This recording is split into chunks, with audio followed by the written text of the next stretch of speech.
On dit qu'au cœur de la vallée de la Loire, il existe un jardin que le temps a oublié. Un jardin où les fleurs ne se fanent jamais et où chaque brise semble murmurer les voix du passé. C'est là que vivait un jeune homme nommé Lucien.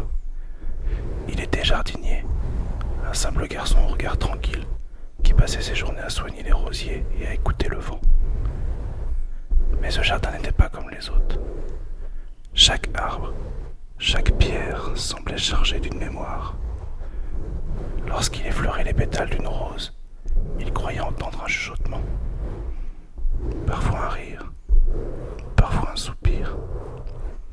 Comme si les fleurs gardaient en elles les histoires d'un autre temps.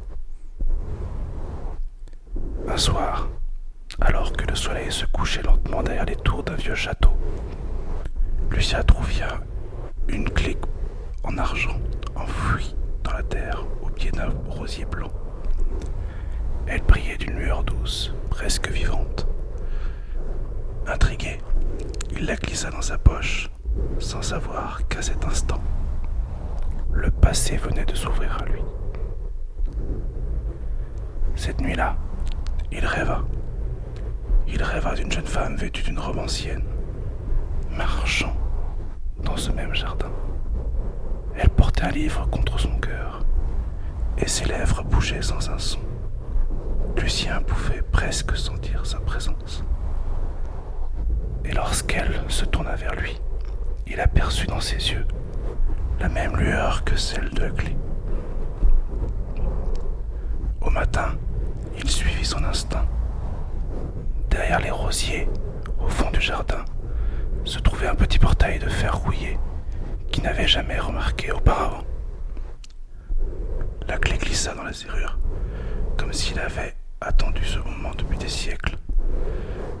Un déclic, un souffle, et le portail s'ouvrit.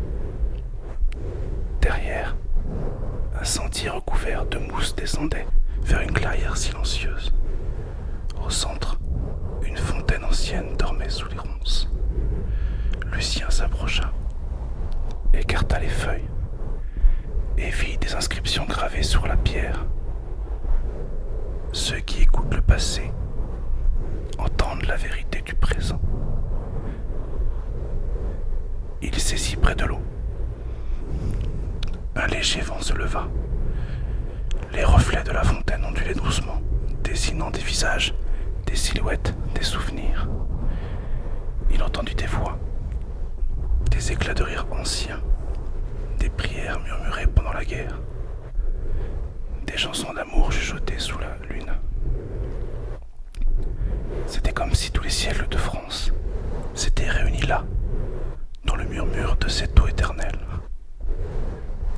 Lucien resta longtemps, immobile, écoutant. Chaque son semblait lui raconter un fragment de ce que le temps avait voulu faire, voulu taire. Quand le vent retomba, il se leva, le cœur apaisé. Le portail derrière lui s'était refermé, mais la clé, dans sa main, était toujours tiède. Il retourna dans le jardin, reprit son travail, mais désormais, quand il arrosait les fleurs ou taillait les haies, il sentait le souffle des siècles sur sa peau. Il savait que le passé n'était jamais vraiment parti. Il vivait là, dans les choses simples, dans les gestes quotidiens, dans le silence entre deux souffles. Et chaque soir, quand la lumière du crépuscule caressait les roses, il murmurait doucement « Merci pour vos histoires ». Alors, le vent se levait, et les fleurs semblaient inclinées